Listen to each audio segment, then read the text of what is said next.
ભયંકર આંધી વંટોળ સાથે વરસાદે બગડાટી બોલાવી દીધી। જ્યાં જુઓ ત્યાં વરસાદે તોફાન મચાવી ઠેર ઠેર વૃક્ષો ધરાશાયી થઈ ગયા। ખેતરમાં પાકી ગયેલા ઘઉં સહિતના પાકનો સોંથ વળી ગયો। ગરમી વચ્ચે જ દેશના અનેક રાજ્યોમાં વરસાદે તોફાની અંદાજમાં બેટિંગ કરી। આ દ્રશ્યો વારાણસીના છે, જ્યાં અચાનક જ વાતાવરણ બદલાયું અને આંધી વંટોળ સાથે વરસાદ ખાબક્યો। પવનના સુસવાટા સાથે ખાબકેલા આ વરસાદથી જનજીવન પર ભારે અસર થઈ। જોતજોતામાં રસ્તાઓ પર પાણી ફરી વળ્યા।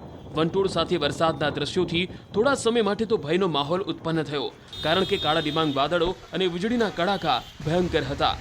વરસાદથી એક તરફ શહેરીજનોને ભીષણ ગરમીથી રાહત મળી, ત્યારે ખેડૂતોની ચિંતામાં ખૂબ વધારો થયો।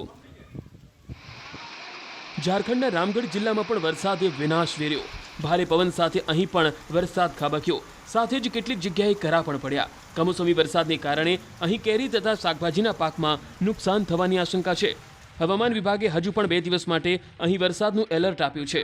અહીં વરસાદ એટલી માત્રામાં પડ્યો કે કેટલાક નીચાણવાળા વિસ્તારોમાં પાણી ભરાઈ ગયા। બિહારના બેતિયામાં પણ વરસાદે તાંડવ મચાવ્યું। ઝારખંડના ગુમલામાં ઘણી જગ્યાએ વરસાદ નોંધાયો। અહીં અંદાજે 1 કલાક સુધી આંધી વંટોળ અને વરસાદે તોફાન મચાવ્યું। આ વિસ્તારમાં ઘઉં, રાયડો, સૂર્યમુખીના પાકને નુકસાનની આશંકા છે। આ ઉપરાંત કેરી પકવતા ખેડૂતોની પણ ચિંતા વધી ગઈ છે। મોટાભાગના રવિ પાકોમાં ખેડૂતોએ નુકસાની સહન કરવી પડે તેવી સ્થિતિનું નિર્માણ માવઠાએ કર્યું છે। બિહારના જહાનાબાદમાં પણ ધૂળની આંધી બાદ કાળા ડિબાંગ વાદળોએ ખેડૂતો પર કહેર વર્તાવ્યો। અહીં પવનનું જોર એટલું વધારે હતું કે પલનજી મોલ નજીક એક વૃક્ષ ધરાશાયી થઈ ગયું, જેના કારણે થોડા સમય માટે વાહન વ્યવહાર અટકી ગયો।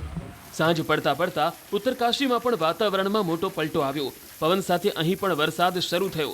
ભટવાડી વિસ્તારમાં સતત બીજા દિવસે કરા સાથે વરસાદ ખાબક્યો। અહીં પણ ઘઉં અને બટાકાના પાકમાં નુકસાનની આશંકા છે।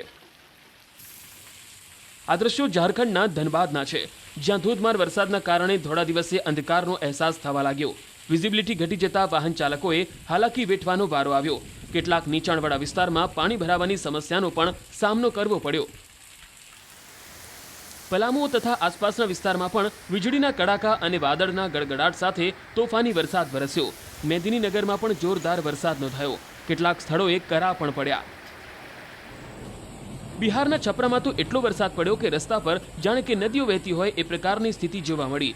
સૌથી વધુ પ્રભાવિત થયેલ ગુદરી વિસ્તારમાં પાણી ભરાવાના કારણે સ્થાનિકોએ હાલાકીનો સામનો કરવો પડ્યો। ઉત્તર પ્રદેશના ઓએયાપુરમાં સવારથી જ મેઘમંડાણ જોવા મળ્યા। માવઠાના કારણે અહીં ખેડૂતોએ મોટું નુકસાન સહન કરવાનો વારો આવ્યો। ઘઉં સહિતના રવિ પાકને પકાવવા માટે ખેડૂતોએ કરેલી મહેનત પર રીતસર પાણી ફરી ગયું હોય એવું લાગે છે। કેટલાક ખેતરોમાં ઘઉંની કાપણી થઈ ગઈ છે, તો કેટલાક ખેતરોમાં ઘઉં કાપણી માટે તૈયાર છે। એવામાં માવઠું ત્રાટકતા ખેડૂતોના ચહેરા ફિક્કા પડી ગયા।